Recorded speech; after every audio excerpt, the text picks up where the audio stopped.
Welcome to the Retire with Confidence podcast, your go-to podcast for all things retirement planning and financial well-being. Join us as we delve into topics such as financial planning strategies, navigating taxes and investments, maximizing Social Security benefits, and even exploring personal health and wellness tips.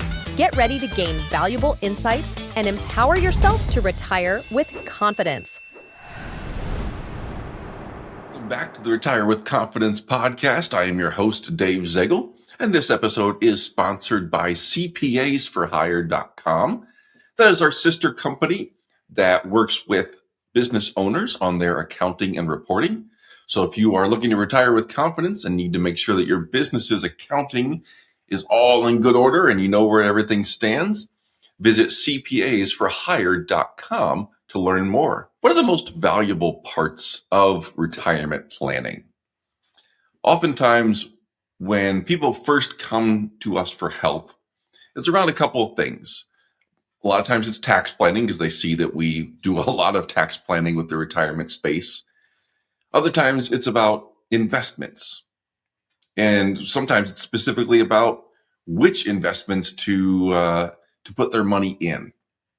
But I want to frame this around where could you get the most out of retirement planning? There's really three key aspects. There's lots of things to consider, but there's three that I want to key on. First is around investments, because oftentimes people will come to us and they'll say, well, am I investing in the right things? That's not necessarily a bad question, but it's missing a much bigger focus. So let's use a sports team as an analogy. Pick your sport, basketball, soccer, baseball, whatever, football, pick your sport. Is it good to have star players on your team? Most of the time, yes. Not always. I've seen a lot of teams with star players. They have plenty of talent, but they're stepping all over each other as they're playing. They can't play together as a cohesive team. I've seen other teams that have a lot of stars and they do just fine. So it's not necessarily a guarantee of success. It certainly helps to have star players, of course, but there's no guarantee of success with that. Conversely, you can look at a lot of teams that have just maybe average or above average players. Some will not succeed. Others will. And the ones that succeed in that scenario succeed because they have a good structure in place and they play together as a team. Same can be said with a team with really, really good players. They are good because they play together as a team, generally within a structure. If all you do is take a bunch of talented players and say, go play, it's probably not going to work out too well. You still have to have a structure and some sort of framework for that team to function together. That is very similar to investing. Could you find a whole bunch of good investments and stocks and just throw them in a pile and have it do well? Perhaps. Actually, it might work. It also might not, especially when you're in retirement and you're trying to figure out how to pull money out of the account and where to pull it from. You might not be structuring it best for the purposes of retirement specifically. So when I use this sports team analogy, really the more important piece is how you are structuring things, how you're putting together this framework for the investments. That is more important than the individual investments themselves. Now, again, you can't just have a bunch of junk and have it work out well. You still have to have good quality investments, but you don't necessarily need to focus on which are all of the best players. You need the right players. You'll hear this from sports teams all the time. We need the right players in the right structure. Investments are no different. So instead of focusing exclusively on what investments I have, think about what am I doing investing-wise, and then how do those investments fill in with that or not? So when we're talking about retirement planning, focus on the structure and how are you going to use this as a combination of taking money out for income, but also still having the growth in the investments over the long term. And for those of you that listen to a lot of our podcast, we talk all about the investment structures and having at least 5 years worth of income needed in either cash or bonds or CDs, individual bonds, not necessarily bond funds, but cash, bonds, CDs, money market. You have to have that liquid cash that's guaranteed for income, so that way you can let the rest of the investment grow over time. So think about the investment structure before you figure out which investments, which players to then put on your team, because that structure is just critical when you're talking about retirement planning and getting the most out of your money in retirement. Second thing, and again, if you listen to this podcast all the time, you'll be familiar with why we like tax planning so much. We like tax planning because we're all going to owe taxes at some point, but let's reduce how much we owe over the long term. Not so much a myopic focus on how much tax do we owe right now, today. If we're looking at retirement planning, let's plan for a couple of decades. How do we reduce this?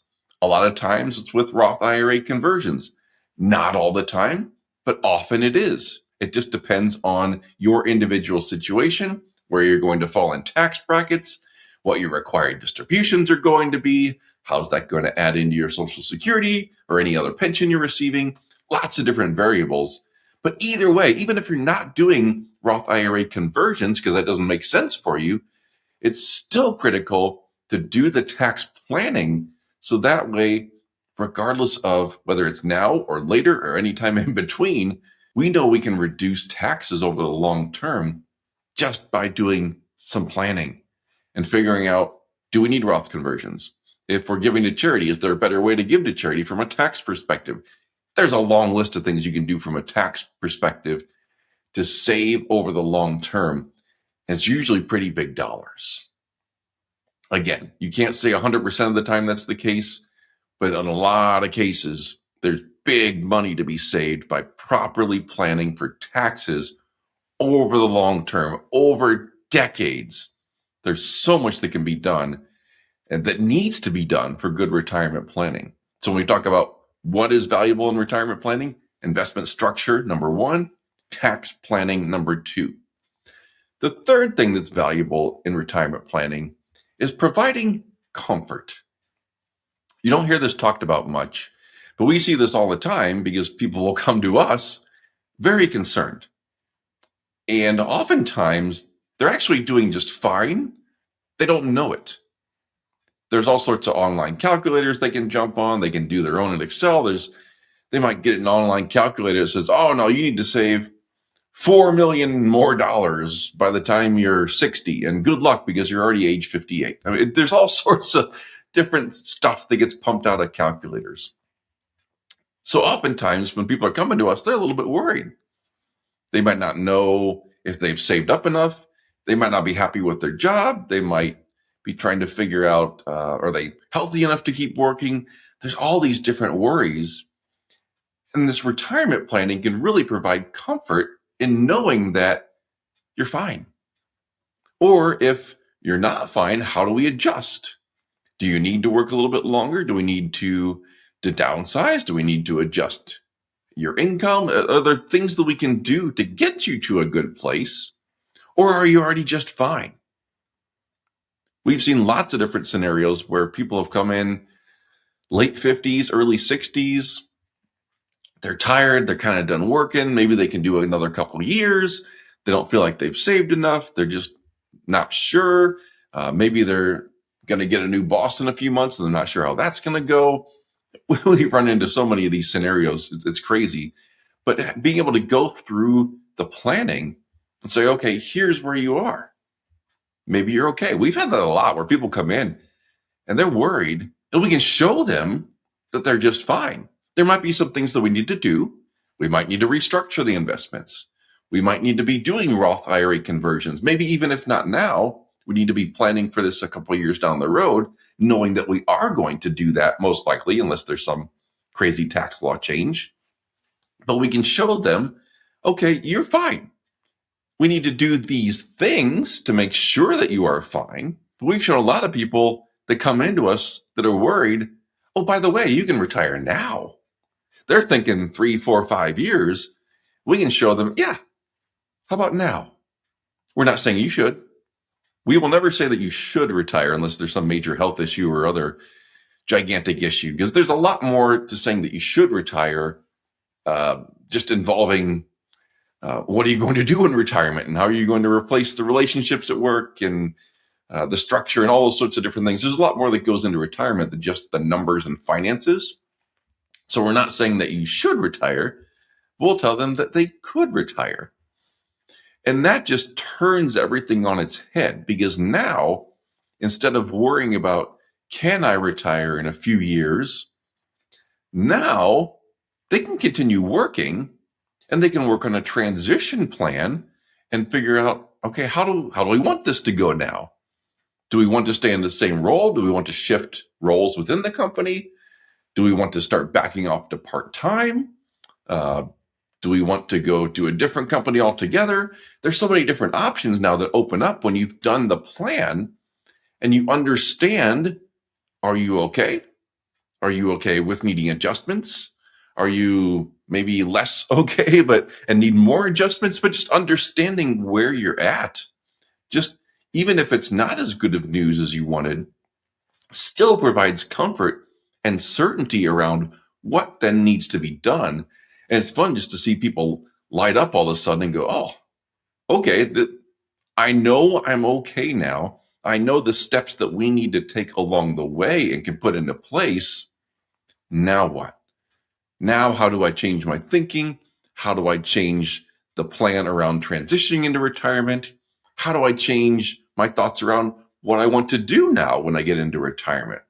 All those things are provided simply by having a plan and a context around your retirement, when you can retire, what that looks like, and what you should do along the way and in between.